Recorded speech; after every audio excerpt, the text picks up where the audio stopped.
Hello, Bulls fans, and welcome to the CHGO Bulls Podcast here on a Thursday evening. Thank you for joining us here to talk about Formula One. We're not talking about the Bulls, we're talking about Formula One. I'm pivoting. William, do you have any, just grand thoughts about Lewis Hamilton leaving Mercedes and joining Ferrari? I know you're a big F1 fan. My only thought was that I saw you tweeted about it, and that was the only time that I ever hear about it, but also that I ever hear you interested in it. So that's my thought on it. It is the biggest thing to happen to me in a long time. I would love to talk about it in more depth, but unfortunately, this is a Bulls podcast, so let's pivot to that. What are we talking about today, William? Probably not much, I would imagine. At least in the sense we're going to talk about not much happening. We're going to talk about the Bulls potentially. There's some reporting over the last couple of days, bracing fans for the reality that a trade may not be coming for the Chicago Bulls here from Darnell Mayberry. Casey had some good reporting in his latest mailbag from this morning regarding Caruso and DeRozan situation. So we'll talk about that. But also, I think just bigger picture, like why the Bulls are in this situation and why it's important that we kind of discuss why they're in this situation, because that obviously informs the future and how they're going to manage things going forward, which we also should get to. So a lot to discuss today, a lot to discuss about not much happening. Yes, sadly, there will be no Lewis Hamilton to Chicago type of breaking news, unfortunately, but it's going to be a lot of probably nothing. As you said, the reporting is sort of bracing the situation whereby the Bulls do nothing. And you mentioned Darnell's reporting, Casey's reporting as well. But even beyond those reports, like assuming those reports didn't exist, and I'm not saying that we should, not take into account or factor in those particular reports because they are helpful and they help, I guess, inform the situation as is. But based on previous reporting, but also just understanding the pulse of the team, like when you go through the list of players, if they're not prepared to move DeMar and Caruso, if they, correctly don't want to move on from Kobe, Pat, Io, even Julian and Dalen, because they're the young guys, they're potentially the future, they're the next iteration of this team. If we can assume guys like Vooch don't have positive value just because his play doesn't make sense or his production doesn't add up to the contract, then you don't really have many options beyond the whole Zach LaVine thing. And we have all done that to death, haven't we? About the fact that there seemingly isn't much options around Zach LaVine. The rest of the league isn't really interested in Zach. So at that point, it's like, yeah, okay. It makes sense that they're probably not going to do anything. Now, obviously, there's still a week to go. A lot of things can change on the Bull side, but also for the rest of the league too.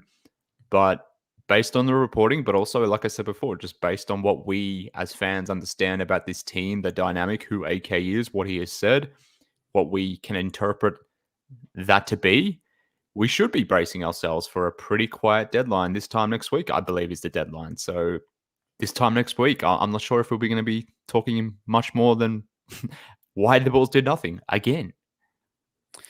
Yeah. Latest reporting from Darnell yesterday from his column. He said, quote, with a week remaining before the NBA's trade deadline, few within or around the Chicago Bulls organization anticipate the franchise making a major move. If the Bulls swing a deal before the February 8th deadline, most will be surprised. It's not that the Bulls can't make a trade, but there's a prevailing belief that the front office won't commit to something substantial. I think this is pretty much kind of what you're hitting on. Like this is the reporting or informed sort of estimating that, like you're saying, I mean, they kind of are in a position where they can't make any moves because the only moves that they have to make are bad moves. They're in a position, self-imposed, where their most important players are more valuable to them than they are to the rest of the league. And when I say that, I'm talking about obviously DeMar and Caruso in particular, who they've, based on the aspirations that they have, the goals that they have for themselves, they want to be in the play-in tournament. And so in order for that to happen, you really need to covet the guys that can help you get there. So even though those guys might have value around the league, and I'm not sure what's exactly there for DeMar, what's exactly there for Caruso, we can talk more about them specifically in a bit. But like those are your trade chips. And if they matter more to you than they would to any other team, then it's going to be hard for another team to come in and blow you away with a deal that you can't say no to. Obviously, for Zach, the situation is not quite the same. He is effectively a toxic asset right now. I mean, I don't want to like quote anybody in saying that, but like teams are not interested in taking him on. His money is enormous. And I think, as Casey kind of said during pregame of the broadcast last night, like this is not a commentary necessarily on Zach LaVine's quality as a player, although, you know, that's part of it. Like if Zach LaVine were a top 10 player in the league, he would be so good that whatever money he's making doesn't matter. He's worth it.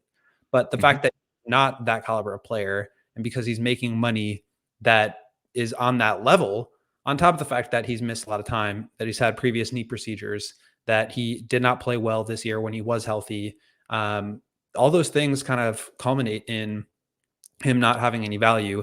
And then you look at all these rules coming in around the league with teams not really being able to put all of their cap savings into one caliber of player like that. That becomes a very dangerous proposition for a lot of teams. So I think teams are just really not interested. We've obviously heard about the Pistons. Haven't really heard your take too much on that. So we can talk about that if you want.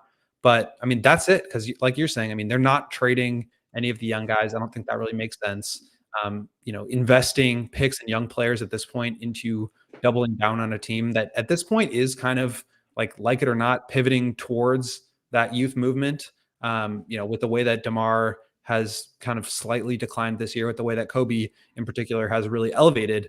Kobe is a major factor in the Bulls' success this year, to where like they can't really afford to trade him if they want to still be competitive. And understanding that you're maybe now most important player in your, you know, next 10 years of the franchise is 23 years old. I mean, I think it would do him a disservice, and he's obviously not ready to like be the best guy in a championship team today. But I think it does him a disservice if you start to reload around DeMar at this point. So they really are in a position where there just aren't a lot of moves to make. And I don't know what you would have to say about this. I've just done a lot of rambling, but like the idea that I think a lot of people are just like, you got to make a trade. You got to make a trade.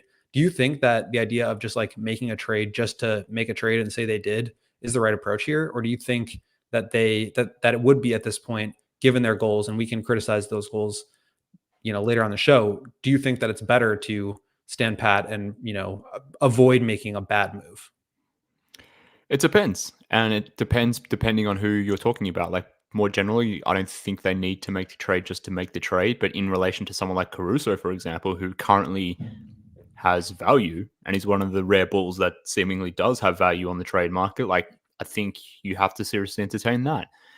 I've spoken about DeMar DeRozan. Like I think there's a world where not doing anything with DeMar, assuming on it, depending on the deal that you could get back for DeMar. If I have to take on salary to trade DeMar and I only get like a second round pick or something like that because he's 34, he's in year 15, he's expiring. If the value is what it is, then I would just rather let DeMar walk than having to take on guaranteed contracts just to say I did something for DeMar. Same thing with Vooch. Like, okay, cool, I could probably trade Vooch, but I would probably have to trade something I want as well with him in order to facilitate a trade. I understand the want and need to do something, and I feel that too, and I would like that too. But if it doesn't come, then you can still pick a lane, you can still pick direction, but you have to execute that at the draft. You have to execute that next offseason. So, for example, like using DeMar, it may not make sense to trade him right now because one of the goals of the team more generally trying to get in the play-in. But if all you're getting back in offers is not ideal, and you have to take on money, and it's not worth it, and it impacts your flexibility going forward, then don't trade DeMar. Just let him walk in the offseason. The time to do the DeMar trade was this time last year. They didn't do that. So it is what it is now. And you don't need to, if you want to move on from DeMar, I don't think you have to necessarily trade him. So it needs to be more nuanced than they have to do something. But I also understand why fans do think they have to do something because they've done nothing for almost 3 years now. So I see both sides. You don't do something just to do something bad. obviously the connotation is when someone says do something, it's something positive. But the issue around that is what we talked about before, that the only pieces that potentially could net you something positive, like a Caruso, this team it seems wedded to the idea that they need to keep him around because he does have positive value. So it is circular in its nature from that point of view. So if you're wanting to keep your positive guys around, your positive assets, you don't want to use them in the trade market. You can't move those the poorer assets like a Zach or a Vooch or whomever it may be, or even Javon Carter at this stage. If you can't move them in trade, then you are stuck in that situation by design, because you're putting yourself in that situation, like you touched on. So I don't know. It's a thing that needs more nuance than you have to do it or you can't do it or whatever. But I don't know what the right answer to that is. And then I guess the piece around this that culls it all is the fact that there's just been so much inactivity for the last 2 to 3 years. Had the Bulls done some holistic things in the offseason or even the previous deadline, then maybe there isn't a need, or fans wouldn't have this impetus to say the Bulls need to do something. But because we've effectively watched the same roster for the last 3 seasons, I do get the sentiment. Yeah. A couple of interesting comments here. Dre saying you need to do something. You can't stay put and expect to get better. I think this is maybe a common misconception about the team, is that they want to get better. Like, I think there's a cost to doing that, right? Like, they are where I think they want to be. Clearly, I think if they ended up being a 6 seed, I think they'd be thrilled. But I don't think they're willing to do what is necessary to become a 6 seed. I think that's the issue with not paying luxury tax. I think that's the issue with not having a plan and making moves that, action you towards that plan. So not to say that, like, I don't think they want to win or anything like that, but I just don't think that they're willing to make the tough decisions or are capable or able to make the tough decisions right now because of the situation that they're in. Now, they're in that situation because of some of the decisions that they made in the past and doubling down on their roster. So I'm not like excusing that. I think that's like not an excuse whatsoever. But I do think that that's kind of the reality of the situation, is they feel like, all right, we've got Kobe who's playing a lot better. Maybe Zach comes back and he's able to do something. Maybe we can trade him for somebody that helps out a little bit. You still have DeMar, who've been playing much better since, Zach went down.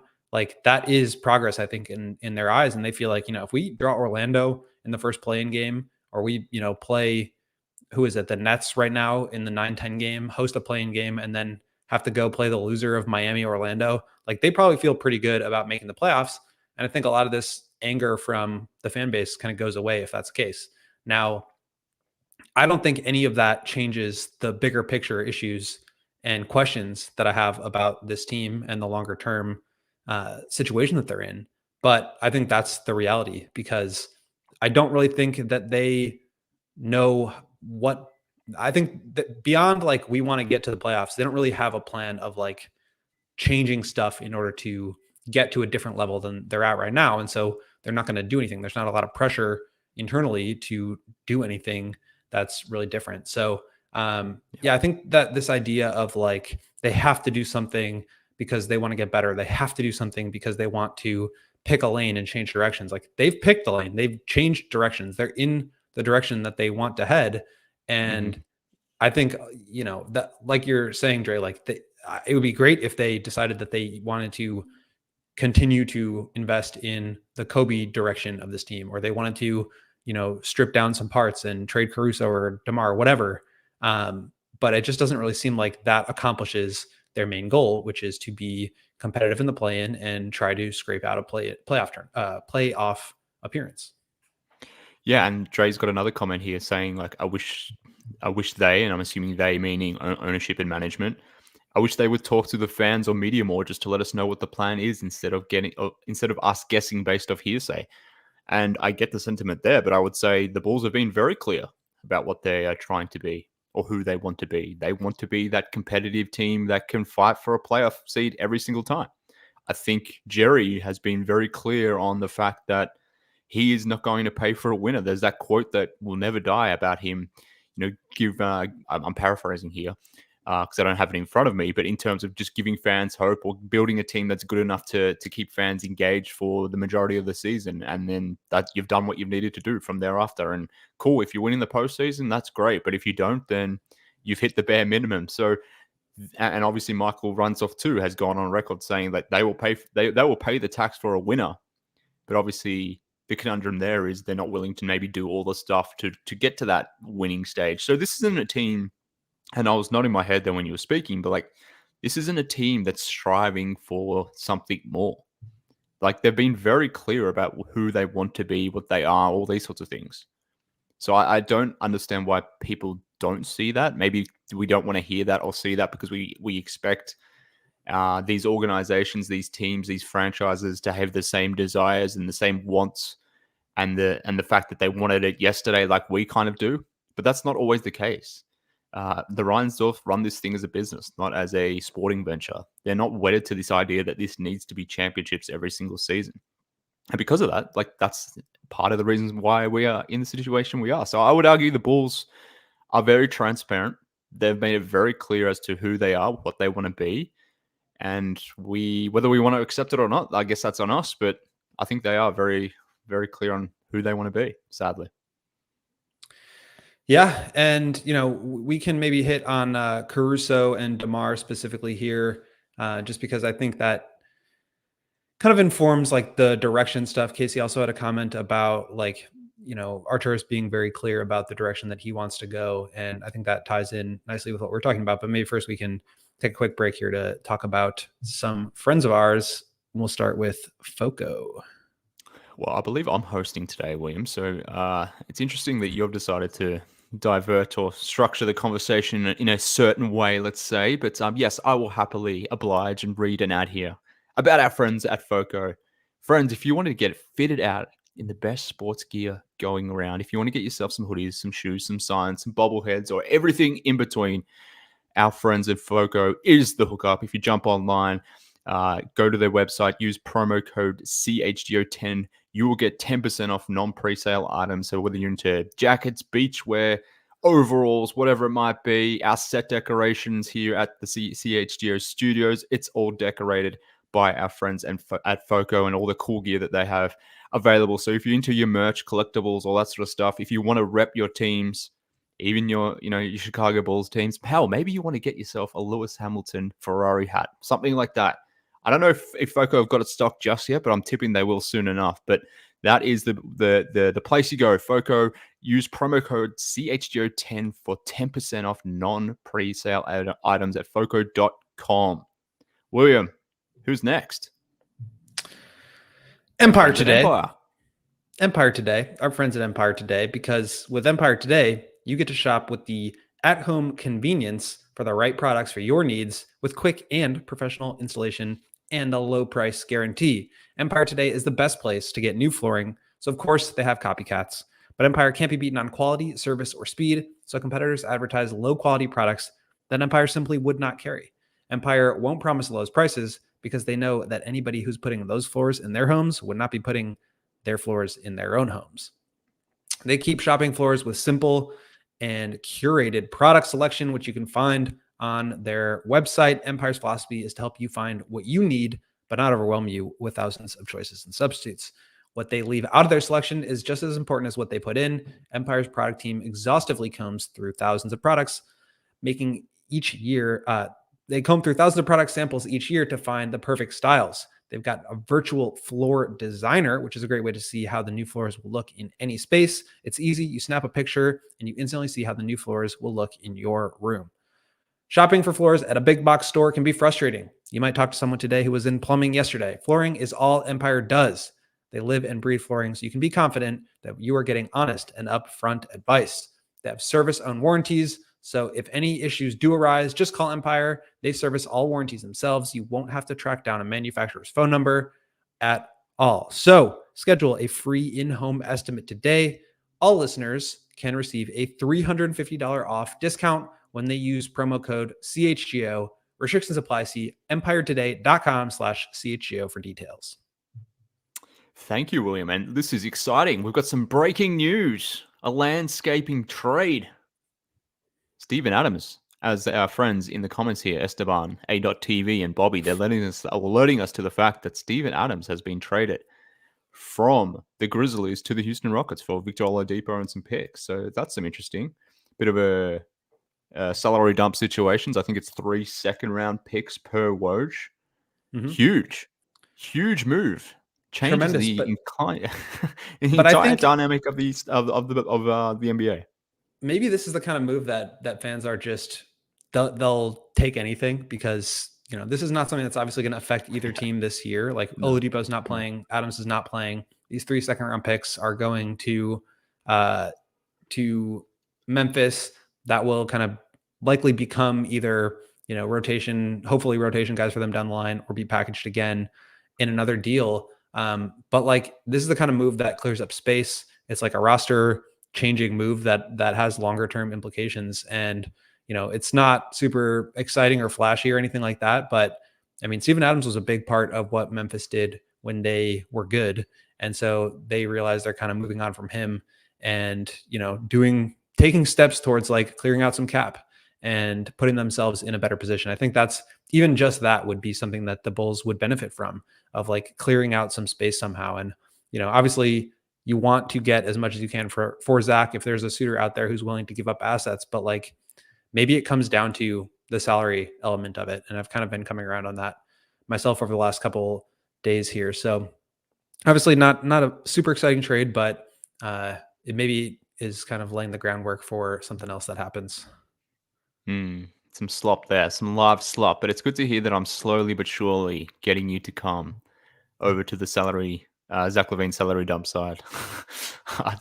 I've been working on this angle for quite some time. This has been months in the making, but at least I'm taking credit for this. Maybe someone else has been doing it.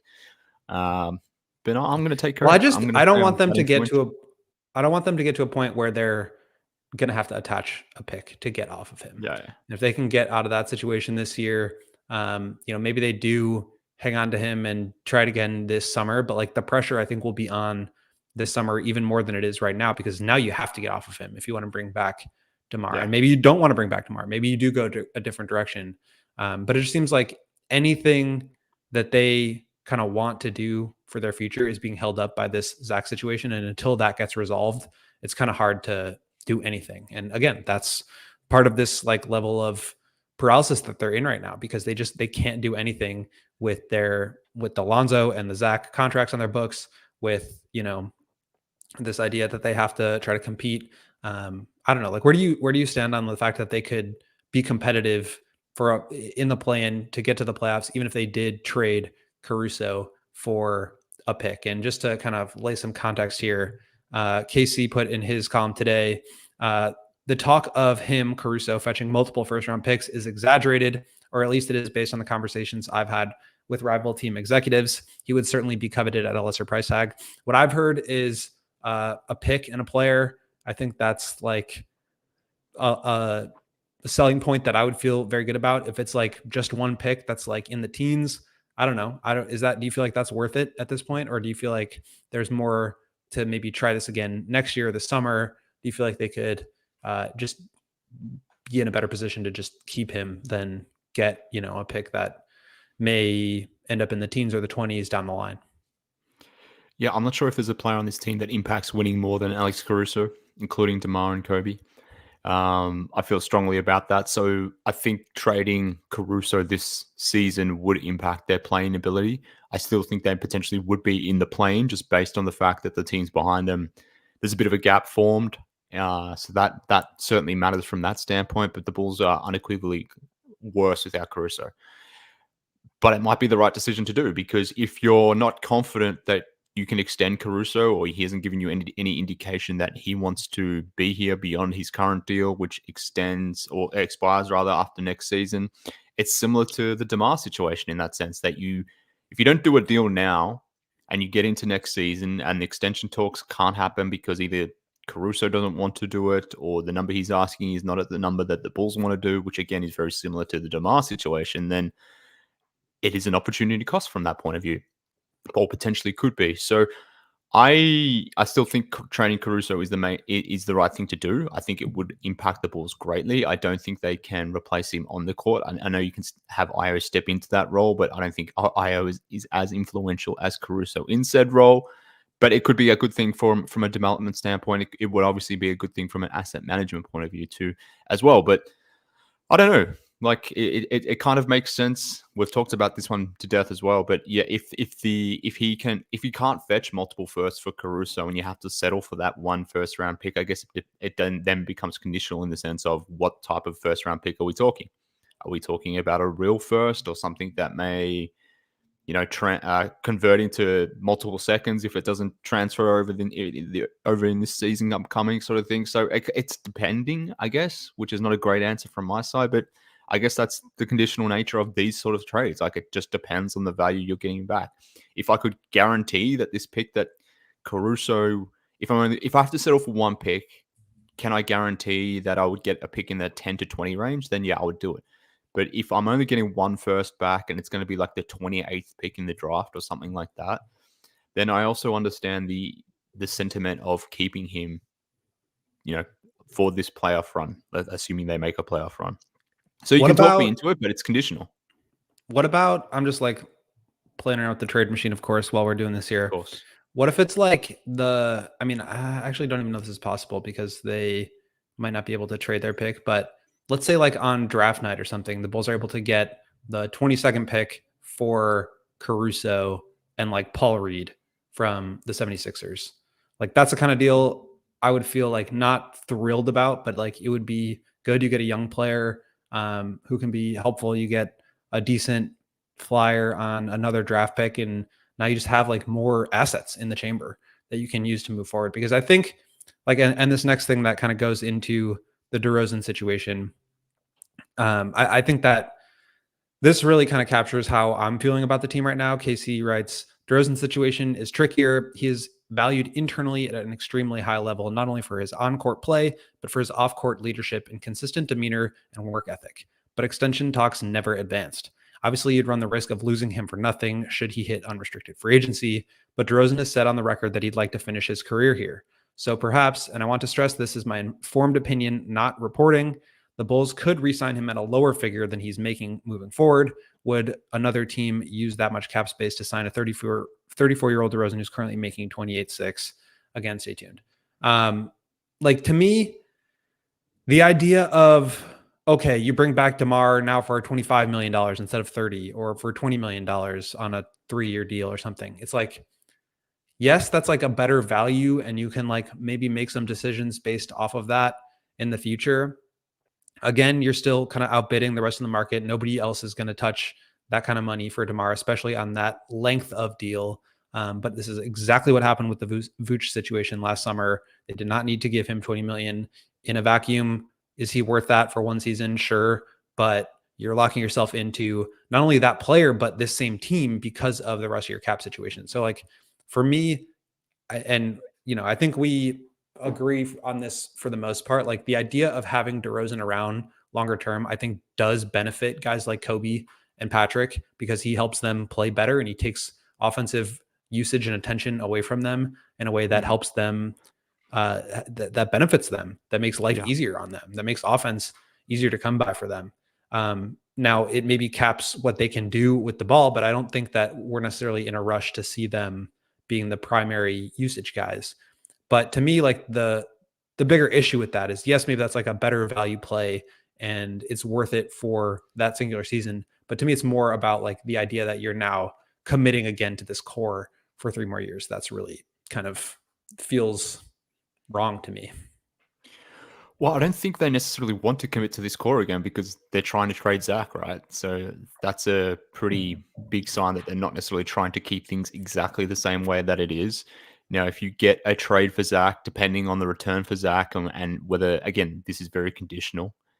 So let's say it's just a salary dump, because I think that's how you kind of have to think about the core, like this team without Zach.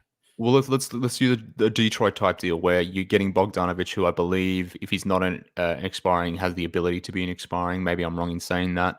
But right. James Wiseman as well, I believe this is year 4 for him, so that would potentially be an expiring as well. Like if that's the deal, and maybe you get some seconds involved or a distant first that's protected, whatever the deal might look like. If Zach's off the books, let's see what happens with the Lonzo situation.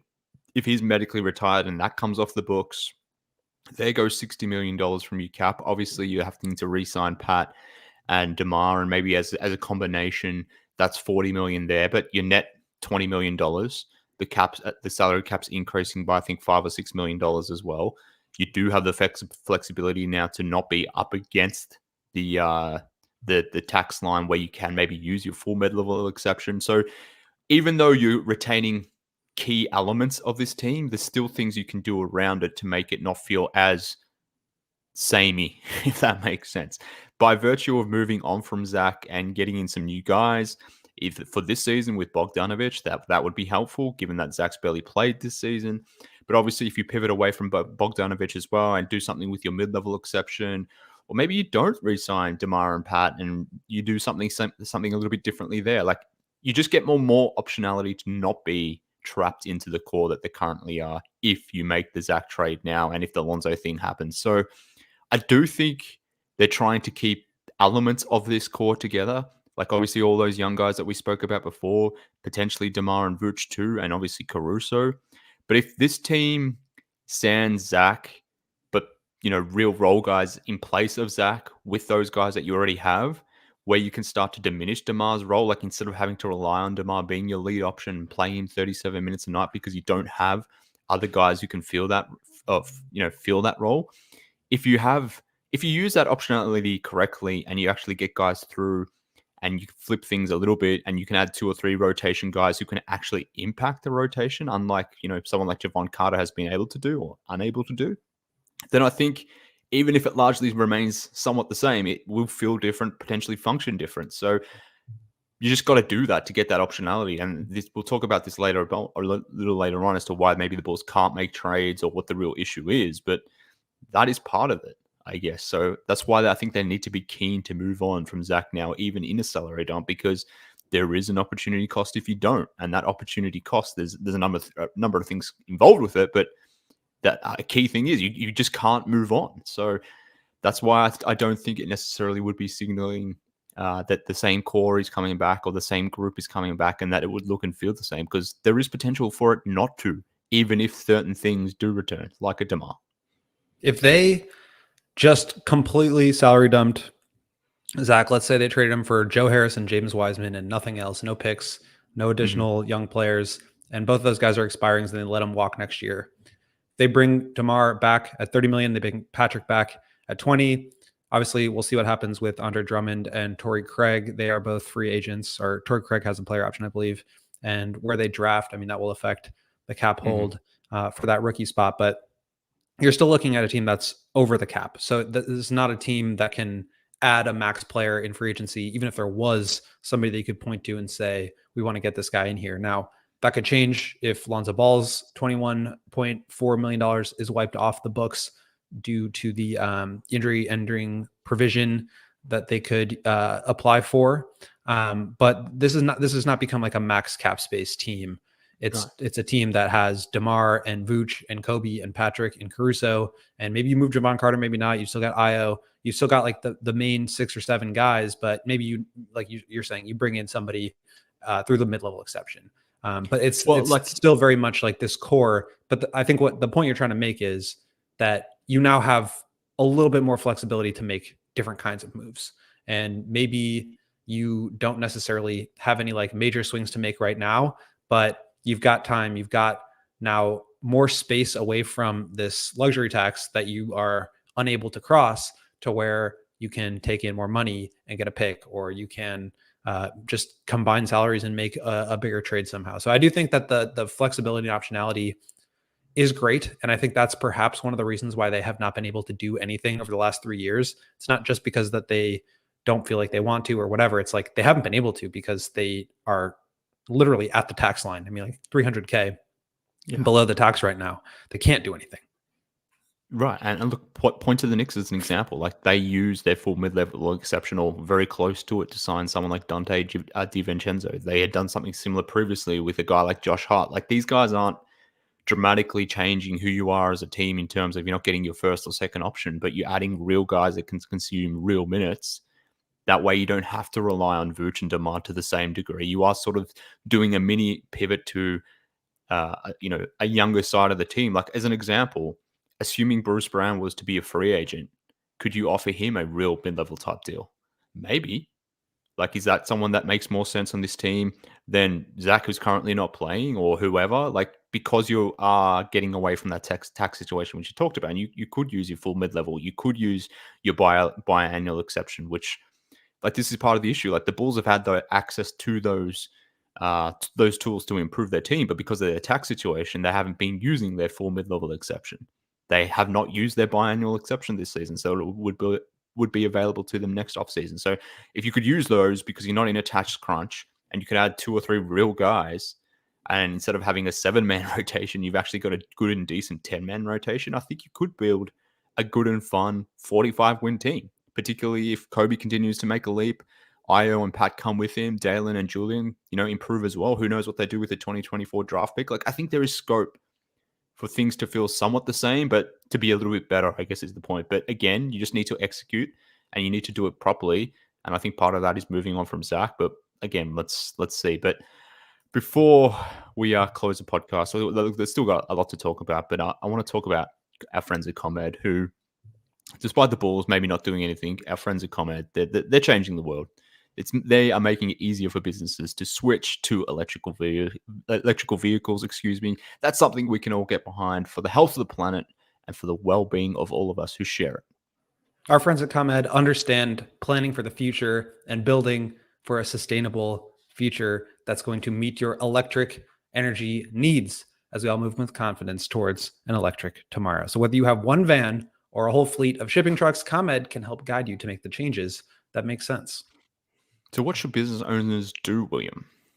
Well, they should go to ComEd.com/clean to learn more about resources, fleet rebates, and infrastructure incentives available to help businesses go electric. If you own a business, don't wait. Start making your plan today to switch to electric vehicles. Good for business, good for the planet, good for all of us. Go to ComEd.com/clean. Did you say ComEd.com/clean? ComEd.com/clean. Go now and see how going electric connects us to a better way of doing business and a better future for generations of draft picks to come. Alrighty, let's continue the conversation. We've sort of touched on it a little bit here, but part of the reason why we're expecting a quiet deadline is because of the limitations the Bulls are applying to themselves. And more breaking news, my friend. Sorry to cut you off. Joel Embiid, torn meniscus. That is tough. Jeez. That is awful. Well, yeah, I've got some thoughts about that. That's for sure. A lot of thoughts centered around this 65-game stupid arbitrary line. I don't know if it makes sense to talk about that stuff. Maybe it does. But what it does, I think this dramatic. You're hosting the show, man. You've made it very clear. You can go in whatever direction you want. Wow. If it was completely up to me, I would have been still talking about Lewis Hamilton going up to Ferrari. But so it's not all on me, to be fair. But let's put a Bulls lens on this. Like, this dramatically changes maybe what the Sixers do or don't do at the trade deadline, as an example. Like, absolutely. If you are them now, like, do you add or do you not? If he's got a torn meniscus in his left knee, depending on the procedure that goes forward, this could be a month or two, or it could be something a lot more long-term that has him ruled out for the entire season, sort of thing. So if that's the case, then maybe the Sixers aren't a Zach LaVine destination or an Alex Caruso destination, whatever it may be. So, yeah, look, I have a lot of other thoughts about this, but I'll shelve them because then this is a Bulls podcast, and those other thoughts are more NBA driven, let's say. So that sucks.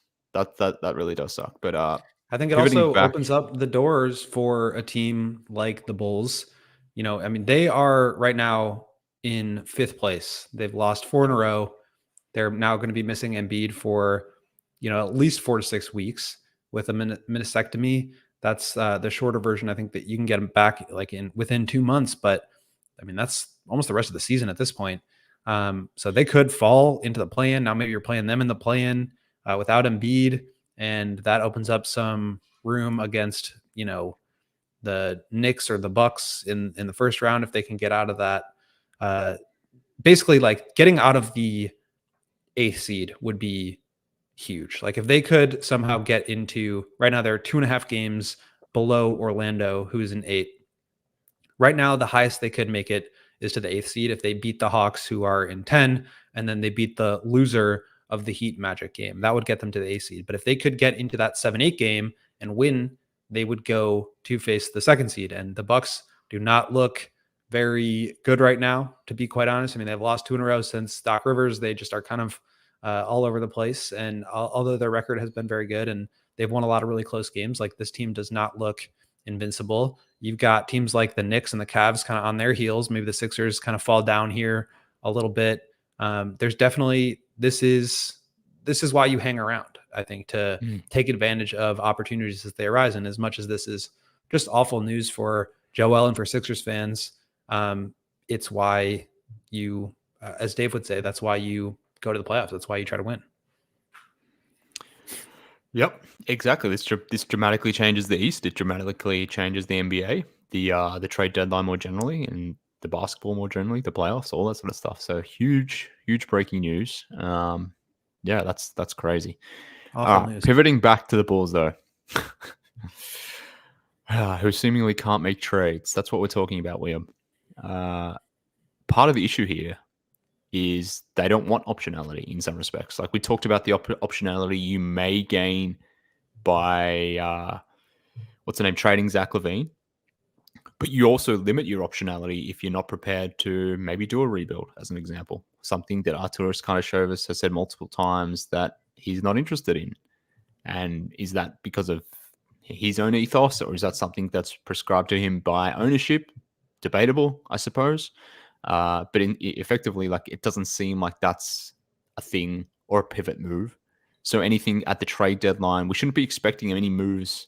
Well, maybe we shouldn't be expecting any moves more generally, but we shouldn't be expecting any moves like tearing things down at the trade deadline, which is why I would be shocked if they moved DeMar or Caruso, because that would be kind of a tear down type of move, or at least a pivot to the younger guys, which I don't foresee happening. So if you don't want to rebuild and you're not prepared to go all out to get better, let's say, then you are stuck in the middle in some respects because you are stucking yourself in the middle. So this is a lot on them in just their direction and what they will or won't be able to do. So are we in this position just due to the fact that this team is stubborn and doesn't want to pivot or do something differently? I mean, I think that's exactly what it is. But the issue is that, I think obviously their money situation makes it difficult. Like they can't just go out and use the $20 million in Lonzo's contract to sign another player, or the $40 million in Zach. Like that, it doesn't work that way. Even with the disabled player exception, which they got for Lonzo, which they have the ability to use for $10.2 million, like that pushes them into the tax if they use it. They can't actually use the whole thing. They would only be able to use like $6 million because they are hard capped at the first apron. So even if they do decide to go into luxury tax, they can't really bring in a real impact player with that because of the fact that they're hard capped right now because they used half the mid-level exception on Javon Carter. But, maybe they used Carter and the exception to trade for a $10 million player or something like that.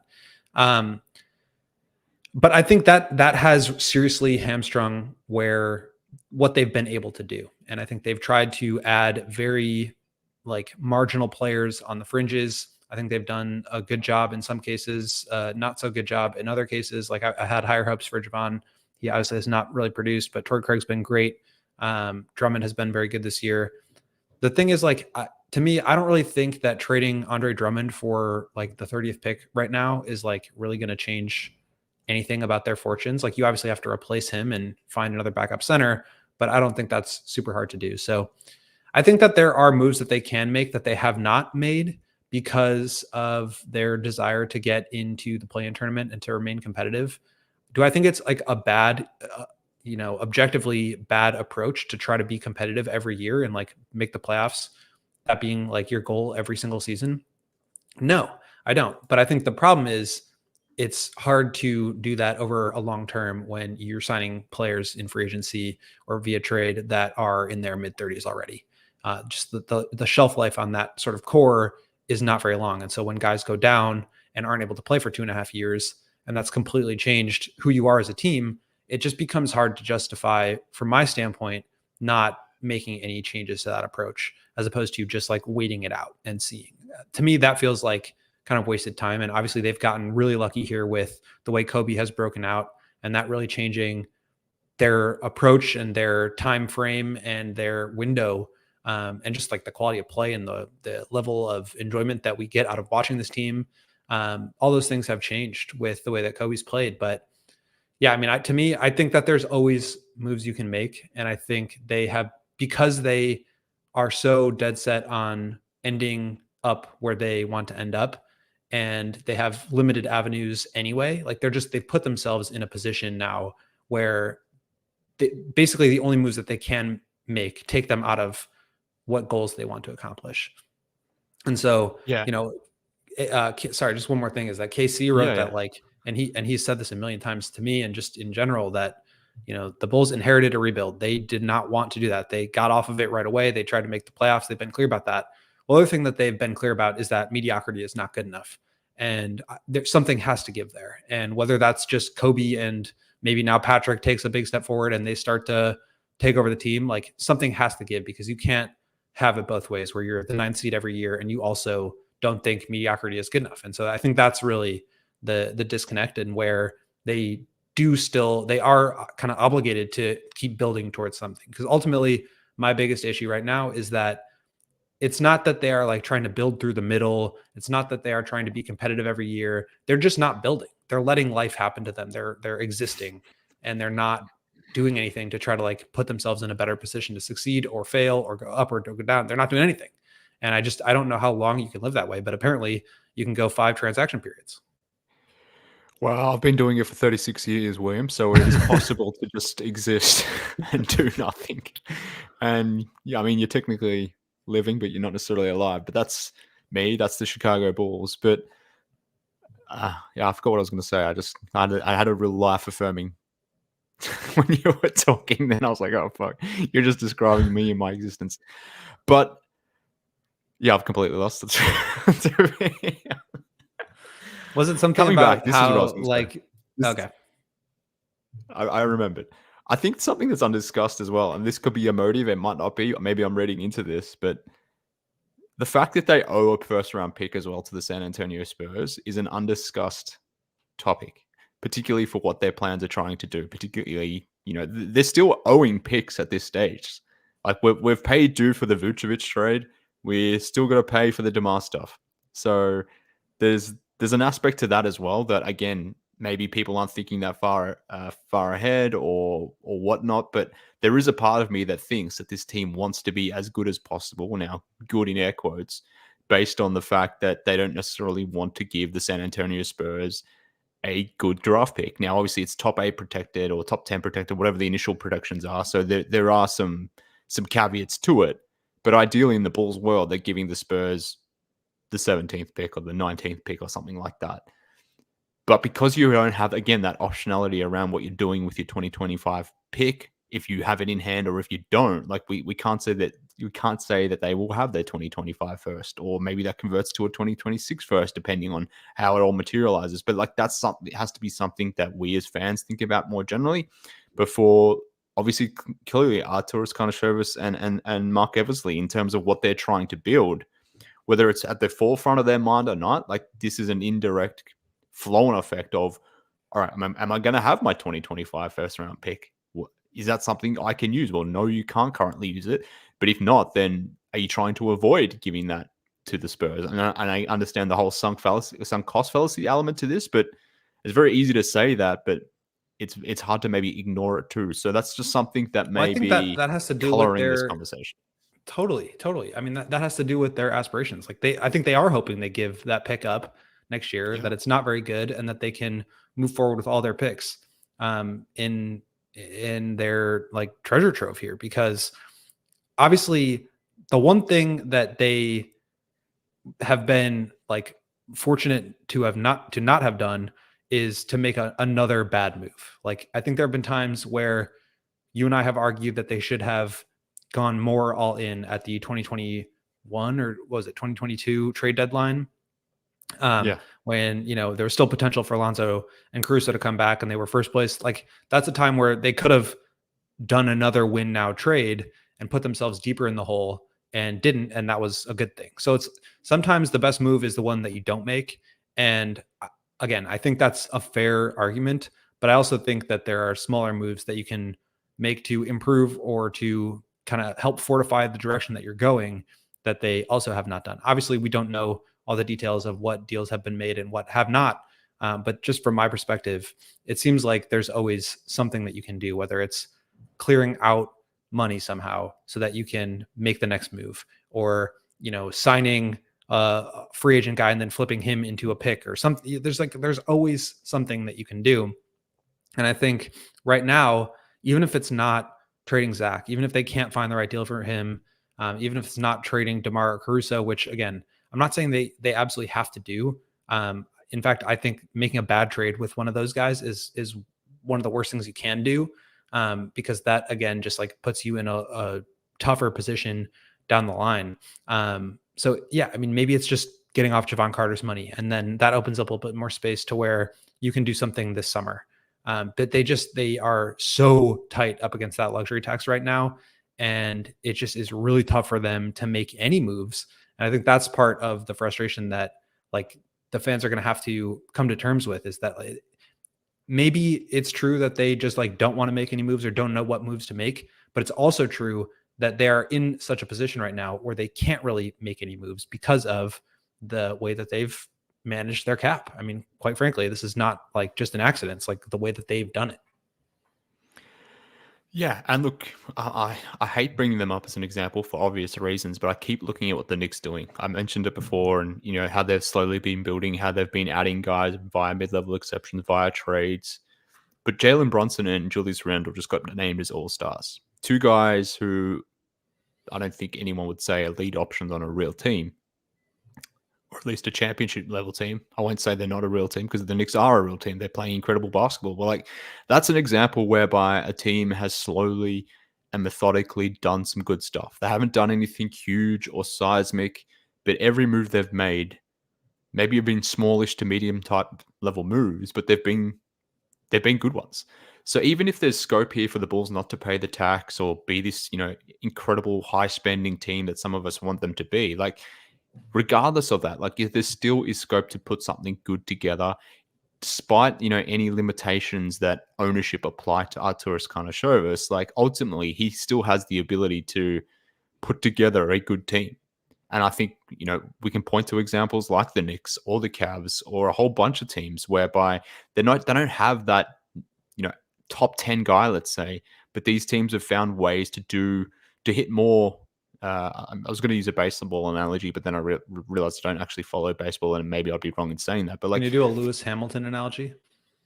Well, no, I won't, because the Lewis Hamilton analogy is like a big swing. Like, that's the Bulls are never doing that. Yeah. What's the NBA equivalent of Lewis Hamilton joining Ferrari? The NBA equivalent of Lewis Hamilton joining Ferrari is Michael going from the Bulls to the Knicks in 1998. Like, this is the equivalent.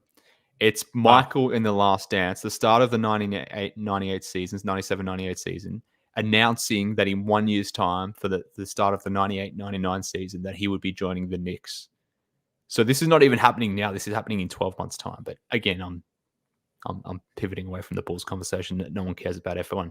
But the point is, I think there's a lot of scope here for the Bulls to do things and improve on what they want to do. It just means that they've got to bold in this. They've got to do it, but they also can't have misses like they have been. Now, Kobe and the deal that they gave Kobe is maybe somewhat equivalent to the Jalen Brunson thing. Now, can you get your Julius Randle in the door? You can't have misses like the Javon Carter type thing. The Zach situation is compromising. The Knicks don't have a contract on their roster limiting what they can or can't do from that point of view. But can you do things like that where you bring in the right level of mid-level guys? Can you use your full mid-level exception? Can you make the right draft picks? Can you nail those things on the periphery to the point where you actually get to the point where, hey, I've got like a legitimate 10 to 12 roster here. I've got some players who are now appealing via trade, and holy shit, I can now trade two of these guys for OG Anunoby, and suddenly I've got Jalen Brunson, Julius Randle, OG Anunoby, and a cast of really good role guys that could put together a 50-win season. Like, the Bulls have that ability to do that despite all their other constraints. But the issue is, one, they haven't been willing to do anything like that, and two, when they have made certain decisions, they've missed on them. So you just can't do that. Yeah, and the Knicks are an interesting example because kind of like before they did all of those things that like got Jalen Brunson, they collected draft picks. And so they're in a really good position right now where they've got picks that, yeah, they may never convey from the Wizards and from the Pistons, but they're in a position now where every year they've got 5 picks that they can trade. And they're always going to be in a spot where they could be the team that swings for the next big star that becomes available. And yeah, I think it requires just hitting a bunch of singles. And the Bulls hit probably, a double or a triple with Kobe, maybe a home run. I mean, by the end of that contract, that could just be, he could be the best player on the team and they're building around him on a $13 million a year contract. But they've got 2 more years to basically do that. You've got 34-year-old DeMar coming up on free agency. You've got Vooch, who's 33, and he's going to be 2 more years on his deal. Like I do think at a certain point, if they're going to build something that can play like that, they've either got to do it like now so that it can happen with DeMar and with Vooch, or it's got to be, set up a little bit further down the line, or you maybe leverage DeMar into a player that can become part of that next core, because just the time frames right now, it's just tough. And maybe DeMar continues to play at this level for 5 more years through Kobe's prime and just defy the odds in that way. Maybe that's a possibility.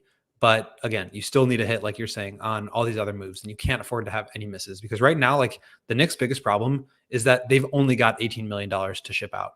Everybody else in their roster is like really important to them. And the only contract they can move is Evan Fournier.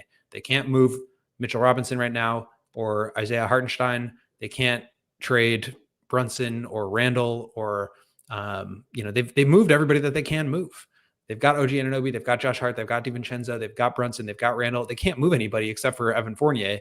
And so they kind of have to make a move now just because like that's the way that their money situation works. So it'll be interesting to kind of follow whatever it is that they do. But like the Bulls need to clear out a lot of space. And I do think in some ways it does start with making the decision on Zach.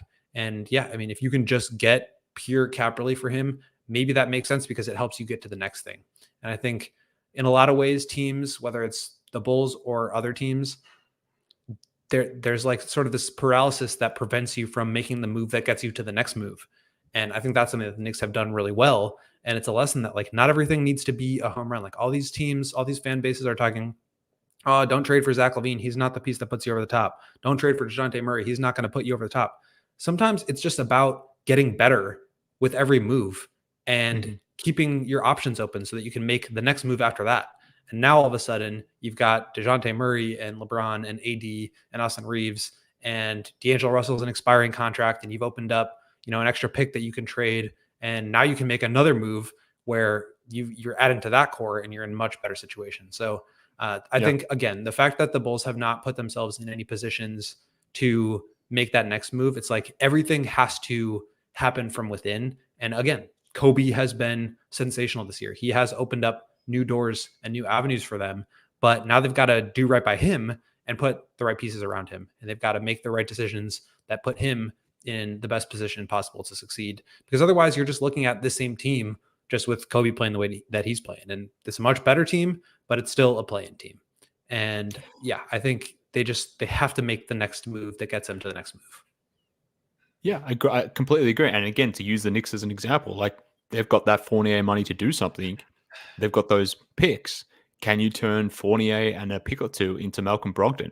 Now, Malcolm Brogdon isn't that big swing, but maybe to your point, like Malcolm Brogdon plus some stuff, including other future first-round picks, can turn into something more substantial. So as long as you're consistently building, adding, making the right decisions, even if they can be passed as small or medium type things, but if you collect good things, you retain those good things, and if you have more wins than losses and you build something that is sustainable, then you can slowly get to the point when you can build something up quite nicely, as our friends in New York have done, which again pains me to say, but that is true. But let's call it a day, will you? It's been good catching up with you. Thank you for jumping on the show and talking Bulls with me. Everyone in the comments on YouTube, appreciate you guys hanging out with us too, as always. Everyone listening on Apple, Spotify, all that sort of stuff, we also appreciate you too. On your way out, hit the like button on YouTube. Don't necessarily do it for me, but do it for William and do it for Joseph. Appreciate Joseph, who is now, I think this is like 5 or 6 weeks straight with Joseph. So things are on the mends there. We're all back on board. Appreciate Joseph for hitting all the buttons, doing that thing. Find William on Twitter at Will_Gottlieb. I was going to say the Gottlieb there. We are at CHGO_Bulls. I'm at MK Hoops. There he is. The goon of the night, young Joseph. Right. That award has jumped the shark. Big Dave, pick up your game, mate. Pick up your game. We'll see how long he the gets hell to is hold on to it. Joseph Goon of the night. Anyways, let's call it a day. Thanks everyone tuning in. The guys will be back on the weekend when the Bulls are playing a basketball game. I've forgotten who they're playing. Who are they playing on Saturday? Got the Kings on the Saturday. Sacramento Kings. That's who it is. So Big Dave, Matt, and William will have you covered with all that is going on from that point of view. But our fans, I've been having fun talking to you all. Maybe we'll be doing this again next week when we're at the trade deadline. This time next week, talking about the Bulls doing nothing. But let's wait and see. All right. See ya. Bye. We all silly like the mayor.